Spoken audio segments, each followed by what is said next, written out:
शिंदे गट आणि अजित पवार गटाला एकूण मतं आमच्यापेक्षा कमी तरी जास्त जागा कशा? निवडणुकीतील मतांची आकडेवारी सांगत शरद पवारांकडून निकालावर शंका व्यक्त.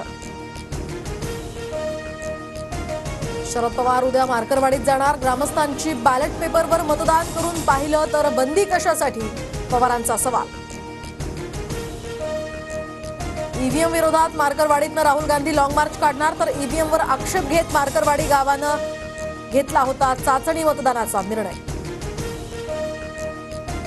ज्येष्ठ भाजपचे नेते मधुकर पिचड अनंतात विलीन. अकोले तालुक्यातल्या राजूर गावात शासकीय इतमामात अंत्यसंस्कार.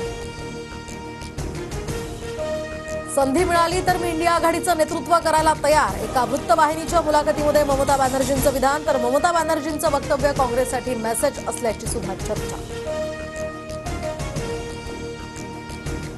मध्य आणि हार्बर रेल्वे मार्गावर उद्या मेगा ब्लॉक. माटुंगा ते मुलुंड तर हार्बरवर सीएसएमटी ते गोरेगाव दरम्यान ब्लॉक असणार. 3 दिवस राज्यावर पावसाचा सावट. रत्नागिरी, सिंधुदुर्ग, पुणे, साताऱ्यासह मध्य महाराष्ट्रातील काही जिल्ह्यांमध्ये मेघगर्जनेसह पावसाची शक्यता. पुष्पा 2 चित्रपटाची रेकॉर्ड ब्रेक कमाई. जगभरात 294 कोटी तर देशभरात 175 कोटी कमावले. पुष्पा 2 चित्रपटानं जवान चित्रपटाचा सुद्धा रेकॉर्ड मोडला.